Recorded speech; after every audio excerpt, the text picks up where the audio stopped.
Sir, நிதிநிலை அறிக்கைய மு.க. ஸ்டாலின் கடுமையாக விமர்சனம் பண்ணியிருக்காரு. குறிப்பாக தமிழ்நாடு என்ற பெயர் கூட இடம்பெறுவதில்லை. ஓரவஞ்சனை செய்கிறது மத்திய அரசு அப்படிங்கிற மாதிரியான ஒரு கருத்து சொல்லியிருக்காரு. எப்படி பார்க்குறீங்க? தமிழ்நாடு என்று பெயர் நிதிநிலை அறிக்கையிலே குறிப்பிடப்படவில்லை என்று மிகுந்த வருத்தத்தை பதிவு செய்திருக்கிறார் தமிழகத்துடைய முதலமைச்சர் ஸ்டாலின் அவர்கள். முதலமைச்சர்கள் கடந்த காலங்களில் நடந்து கொண்ட முறை, ஏன் இந்த அறிக்கையிலே கூட அவர் இந்திய பேரரசை ஒரு அரசாகவே அவர் கருதாமல் அதை ஒரு ஒன்றிய அரசு என்றோ இவரை வைத்து இவரதோ அமைத்த மத்திய அரசு போலவும் அந்த இவர் சொல்லுகிற பேச்சை கேட்டு நடக்க வேண்டிய அரசாக நினைத்து கொண்டு, இன்னும் சொல்ல போனால் இவருடைய அமைச்சரவையில் இருக்கக்கூடிய முட்டாள்கள் போல இந்திய பேரரசையும் கருதுகிறார். அதனால தான் இவர் தடித்த வார்த்தைகளை இந்த அறிக்கைகளையும் போட்டிருக்கிறார். எந்த திட்டத்துக்கு புறக்கணிப்பு? நல்ல திட்டங்கள், தொடர்ந்து நடைபெற வேண்டிய திட்டங்களுக்கு தொடர்ந்து நிதி கொடுக்கப்பட்டு தான் இருக்கிறது. எதுவுமே ஏற்கனவே நடந்து கொண்டிருக்கக்கூடிய எந்த திட்டத்தையும் மத்திய அரசு புறக்கணிக்கவில்லை என்பதுதான் உண்மை. அது மட்டுமல்ல, அது ஏற்கனவே மெட்ரோ திட்டங்களுக்கு ஃபீசிபிலிட்டி சர்டிபிகேட் வழங்கப்படவில்லை. அப்படி வழங்கப்படாத நிலையில் அதையெல்லாம் குறிப்பிட்டு இவர் கேட்டார் என்பதற்காகவே அவைகளெல்லாம் ஏன் கொடுக்கவில்லை, ஆகவே மத்திய அரசு எங்களை வஞ்சித்து விட்டது, ஓரவஞ்சனையாக இருக்கிறது என்ற வார்த்தைகள் எல்லாம் போடுகிறார். இதுக்கு எல்லாம் ஒட்டுமொத்தமான காரணம் என்னவென்றால், இவர் சொல்லுகிறபடி ஒருவேளை தமிழகம் புறக்கணிக்கப்பட்டிருக்கிறது என்று அவர் ஆதாரங்களோடு நிரூபிப்பார். ஆனால் அப்படி புறக்கணிக்கப்பட்டிருப்பதற்கான காரணமே முதலமைச்சர் ஸ்டாலினுடைய தமிழக அரசு நிர்வாகம்தான். ஏற்கனவே வழங்கப்பட்ட நிதிக்கு முறையாக யூட்டிலைசேஷன் சர்டிபிகேட்டே கொடுக்கவில்லை.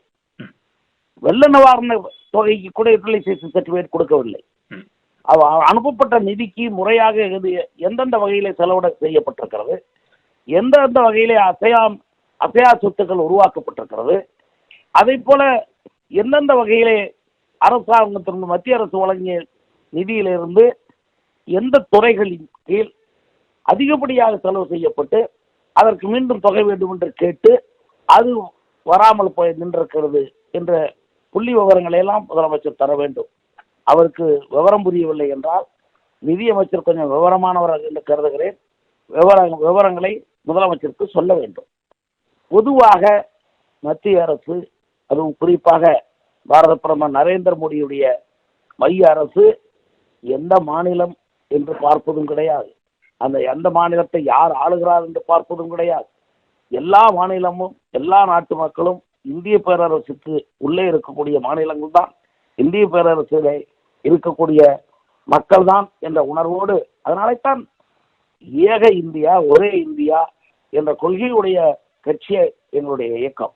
ஆக எங்களுடைய கட்சியிலே தமிழகம் தனிப்பட்ட முறையில் புறக்கணிக்கப்பட வேண்டும் என்று நாங்கள் சொல்ல வேண்டிய அவசியமே கிடையாது. கர்நாடகத்திலே கூட தான் காங்கிரஸ் ஆட்சியை ஆளுகிறது. அவர் இன்றைக்கு அப்படி சொல்வார்களா, எங்களுக்கு புறக்கணிக்கப்பட்டு விட்டார்கள் என்று?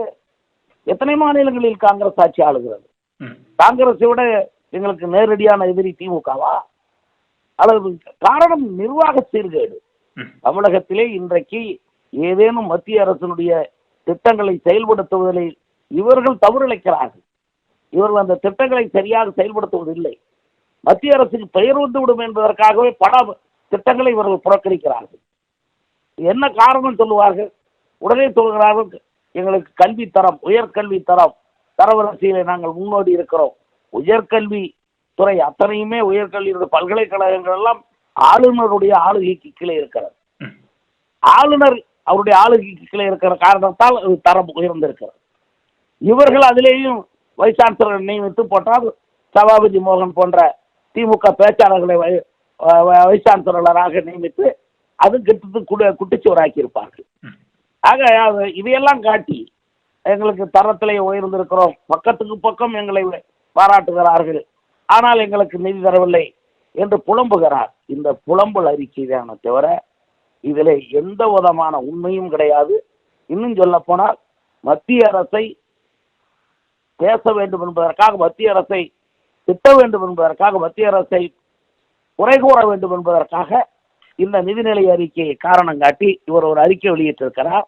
ஆக இது தேர்தலுக்காக இவர்களுடைய நாட்டு மக்கள் நீங்கள் என்ன செய்தீர்கள் என்று இவர்களுக்கு வாக்கு கேட்டு போகிற போது, இவர்களை பார்த்து வீதிக்கு வீதி ஊருக்கு ஊர் கேட்கிற போது மத்திய அரசு பணம் கொடுக்கவில்லை, மத்திய அரசு பணம் கொடுக்கவில்லை, நான் அப்பொழுதே சொன்னேன், நிதிநிலை அறிக்கை வெளிவந்த போதே நான் என்னுடைய அறிக்கையை பாருங்கள் என்றெல்லாம் சொல்லி தப்பித்துக் கொள்வதற்காக விடப்பட்டிருக்கிற அறிக்கை. இது அவருடைய தேர்தல் அறிக்கை. இது மத்திய அரசின் நிதிநிலை அறிக்கையை விமர்சித்து விடப்பட்ட அறிக்கை அல்ல, திமுகவுடைய தேர்தல் அறிக்கை. அவர்களால் கையாளாகத்தனத்தை நாட்டு மக்கள் மத்தியில் வெளிச்சம் போட்டு காட்டுவதற்கு இது இவர்களுடைய கையாளாகத்தனத்தை, அதாவது மாநில அரசினுடைய நிர்வாக சீர்கேடு, முறைகேடு, ஊழல் இவைகளால் இன்றைக்கு மத்திய அரசினுடைய நிதி இவர்கள் பெற முடியாமல் போயிருக்கிறது என்று சொன்னால் வேண்டுமானால் அதில் வேண்டுமானால் உண்மை இருக்கலாமே தவிர மத்திய அரசு நியாயமாக தர வேண்டியதை எதையும் நிறுத்தவில்லை என்பதுதான் உண்மை. விளம்பரம் ஒன்றையே பாராட்டும் ஒன்றிய அரசு அப்படிங்கிற வார்த்தையை பயன்படுத்தி பொதுவாக வந்து பாஜக தான் திமுக வந்து ஸ்டிக்கர் அரசு அப்படின்னு சொல்லி மாதிரி பிரச்சாரம் பண்ணுவாங்க. ஆனால் இந்த ஸ்டாலின் வந்து நாங்கள் வந்து நல்ல திட்டங்களை செயல்படுத்தினா அதில் வந்து அவங்க வந்து தங்களுடைய புகைப்படங்களை போடணுங்கிற மாதிரி வலியுறுத்துறாங்கிற மாதிரியான ஒரு குற்றச்சாட்டம். இவர்களுடைய திட்டங்களை மாநில அரசினுடைய திட்டங்களுக்கு புகைப்படம் போட சொல்லி கேட்கவில்லை. மத்திய அரசு திட்டங்களை மத்திய அரசு திட்டங்கள் என்று சொல்லுவதே கிடையாது. இன்னும் சொன்னா பிரதம அமைச்சருடைய வீடு கட்டும் திட்டம், நகர்ப்புறங்களில் கட்டப்படுகிற வீடு கட்டும் திட்டத்திற்கே கூட இவர்கள் கலைஞரின் வீடு கட்டும் திட்டம் என்று பெயர் மாற்றம் செய்து கொண்டார்கள். ஆனால் அதில் 40% மத்திய அரசினுடைய பணம் இருக்கிறது. அதை போல எல்லா வீடுகளும் இன்றைக்கு நெடுஞ்சாலைத்துறைக்கு வழங்கப்பட்டிருக்கிற நிதியில் 40% நிதி மத்திய அரசு வழங்குகிற நிதி. ஆனால் நெடுஞ்சாலைத்துறையிலே செய்யப்படுகிற பணிகளை எல்லாம் ஏதோ மாநில அரசு செய்வதாகவே எல்லோரும் சொல்லிக்கிறார்கள். இன்னும் சொல்ல போனால் கல்வித்துறையாக இருந்தாலும் சரி, மக்கள் நல்வாழ்வுத்துறையாக இருந்தாலும் சரி, எல்லா துறைகளுக்குமே மத்திய அரசு திட்ட செலவு என்று சொல்லப்படுகிற வகையிலே மத்திய அரசு வழங்குகிற நிதி தான் அதிகம். இன்றைக்கு உள்ளாட்சி நிர்வாகத்திற்கு வழங்கியிருக்கிற நிதியில் 80% நிதி மைய அரசால் வழங்கப்படுகிற நிதி தான். ஆனால் எங்கேயும் இவர்கள் மத்திய அரசை பாராட்டுவதும் கிடையாது. எந்த இடத்திலையும் மத்திய அரசுக்காக அவர்கள் மத்திய அரசினுடைய திட்டம் என்று சொல்லுவதும் கிடையாது. எந்த திட்டத்தை தொடங்கி வைத்தாலும் சரி, எந்த திட்டத்தில் போய்த்தாலும் சரி, அங்கே மத்திய அரசை பற்றி இவர்கள் சொல்லுவது கிடையாது. இப்பொழுது குறை சொல்லும் போது மட்டும் ஏன் இத்தனை புலம்பல் என்று புரியவில்லை. இவர்கள் தான் மத்திய அரசையே மத்திய அரசாக கருதாமல் ஒன்றிய அரசு ஒன்றிய அரசு ஒன்றிய அரசு என்று சொல்கிறார்கள். ஏன் இந்த எல்லாமே நாங்கள் தான் செய்கிறோம் என்று சொல்கிறார்கள். இப்பொழுது ஏன் புலம்பல்? எதற்காக புலம்ப வேண்டாம் அந்த ஒன்றிய அரசிடம்? இவர்கள் தான் சர்வ வல்லமை படைத்த அரசை நடத்துகிறார்கள் அல்லவா? சர்வ வல்லமை படைத்த முதலமைச்சர், நீங்களே உங்கள் நிதி சுமையை சுமந்து நீங்கள் செய்ய வேண்டியதானே? அப்படி கேட்க மாட்டார்களா? மக்கள் கேட்பார்கள் என்று சொல்லுகிறேன், நான் கேட்கவில்லை. மத்திய அரசு மாநில அரசுக்கு உதவ வேண்டும் என்பதுதான் என்னுடைய கோரிக்கையும் கூட. ஆனால் மாநில அரசு அதை ஒழுங்காக செலவழிக்கிறதா என்று பார்த்து வழங்க வேண்டிய கடமை மைய அரசுக்கு இருக்கிறது. இவர்கள் ஒழுங்காக செலவழிக்காத காரணத்தால் வேண்டுமானால் பல இடங்களில் நிதி குறைப்பு ஏற்பட்டிருக்கலாம். அதுவும் கூட செலவழித்த தொகையை இவர்கள் முறையாக கணக்கு காட்டி அடுத்த திட்டங்களை பற்றி இவர்கள் சமர்ப்பித்து அந்த திட்டங்களுடைய ஃபீசிபிலிட்டியை ஆராய்ந்து மைய அரசு வழங்கி கொண்டுதான் இருக்கிறது. எந்த மாநிலத்தில் வந்து தேர்தல் நடைபெறுதோ அல்லது பாஜக கூட்டணி வந்து எங்க ஆட்சியில் இருக்காங்களோ அவங்களுக்கு மட்டும் நிறைய வந்து நிதி ஒதுக்கியிருக்காங்க அப்படிங்கிற மாதிரியான ஒரு குற்றச்சாட்டு வச்சிருக்காங்க. கனிமொழி அவர்களும் கூட இன்னைக்கு முதன்முறையாக நாடாளுமன்றத்தில் பீகார் மாநிலத்தினுடைய பட்ஜெட்டை வாசிப்பதை நான் கேட்டேன் அப்படிங்கிற மாதிரியான ஒரு கருத்தை சொல்லியிருக்காங்க. எப்படி பாக்குறீங்க? அவங்களுக்கு அரண்டவங்க கண்ணுக்கு இருண்டதெல்லாம் பேய், அப்படிதான். அரண்டவங்க கண்ணுக்கு இருண்டதெல்லாம் பேய் என்பது போலத்தான் கனிமொழி கண்ணுக்கு பீகார் தெரியுது இருக்குது. இப்பொழுது ஒரு காலத்திலே தெற்கு தேய் வடக்கு வாழ்கிறது, தெற்கு தேய்கிறது என்ற கோஷங்களை எழுப்பினார்கள் ஒரு காலத்திலே. இப்பொழுது பாஜக மாநிலம் வளர்கிறது, மற்ற மாநிலம் வளரவில்லை. ஆமாம், பாஜக ஆளுகிற மாநிலம், பாஜகவுடைய துணையோடு ஆளுகிற மாநிலங்கள் இன்றைக்கு வளர்ந்து கொண்டுதான் இருக்கிறது. காரணம், அரசாங்கத்தினுடைய வரிப்பணம் முழுமையாக மக்களுக்கு சேர்க்கிறது.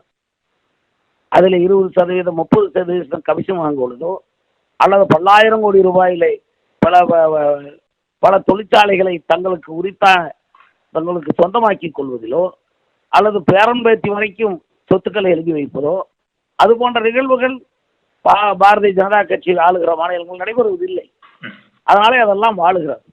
மக்களுக்கான பணிகள் நடைபெறுகிறது. இது மக்கள் பணி. இவர்கள் பட்ஜெட்ல பணம் வேணும்னு கேட்கறது இவங்க கொள்ளடிக்கிறதுக்காக கேட்கறாங்கிறது எல்லாருக்கும் தெரியுதே. இன்னைக்கு இவங்க வந்து இப்போ மைய அரசிலிருந்து வரக்கூடிய பணத்தை எப்படியெல்லாம் கொள்ளடிக்கிறாங்கிறதான இன்னைக்கு வெட்ட வெளிச்சம் ஆகிட்டு இருக்கு. மைய அரசில் அமர்ந்திருக்கக்கூடிய அதிகாரிகள், அரசு அதிகாரிகள், இங்கே இருந்து சென்றிருக்கக்கூடிய அரசு அதிகாரிகள் கூட, தமிழ்நாட்டை சேர்ந்த அரசு அதிகாரிகள், மைய அரசில் இருக்கக்கூடிய அரசு அதிகாரிகள் எல்லாம் என்ன சொல்லுகிறார்கள் என்பதை ஒரு நிமிடம் அந்த அதிகாரிகள் கூட்டத்தில் போய் கலந்து கொண்டு ஸ்டாலின் அதற்கு பின்பு பேச வேண்டும். முதலில் கனிமொழி அங்கே இருக்கக்கூடிய அதிகாரிகள் எல்லாம் கலந்து பேசி அதோடு எப்படி நடக்கிறது என்பதை தெரிந்து கொண்டு பேச வேண்டும். அவர் கனிமொழி இப்பொழுது சமீப காலமாக அவர் அண்ணனிடம் காட்டுகிற பாசம், நெருக்கமான பாசத்தின் காரணமாக அவர் கொஞ்சம் ஆவேசமாக நன்றாக பேசுகிறார் என்று அவர் தட்டி கொடுத்த காரணத்தால் இவரெல்லாம் பீகாருடைய பட்ஜெட் என்று பேசுகிறார். ஆக அதெல்லாம் உண்மையும் அல்ல. இவர்களெல்லாம் வந்து தேர்தலுக்கு தயாராகிவிட்டார்கள். தேர்தல் பிரச்சார கூட்டத்தில் எப்படி பேச வேண்டும் என்பதற்காக இவ்வளவு பேசுகிறார்கள். தேர்தல் நடக்கிற மாநிலத்துக்கு பாஜக அதிகம் நிதி ஒதுக்குகிறது என்றால் தமிழ்நாடுக்கு கூட தான் நம்ம தேர்தல் வரப்போகுது. தமிழ்நாட்டு கூட தான் பாஜக நிற்க போகுது, திமுகவை தூக்கி எறிய போகுது. அப்போ வந்து அது நாங்கள் எங்களுக்கு தான் கொடுப்போம் அப்புறம் அப்படின்னு வச்சுக்கிறாங்களா? அப்போ பாஜக ஆளுகிற மாநிலத்துக்கு நிதி அதிகம் வரும், ஆகவே அடுத்த முறை பாஜக ஆட்சிக்கு வரட்டும், அதிக நிதி வரும் அப்படின்னு சொல்லுவாரா? பாஜக ஆட்சி வந்தால் நிதி தமிழகத்துக்கு அதிக நிதி வரும், எங்கள் ஆட்சி வந்தால் தமிழகத்துக்கு நிதி வராது அப்படின்னு சொல்ல தயாரா? நன்றி, நன்றி சார். வணக்கம், வணக்கம்.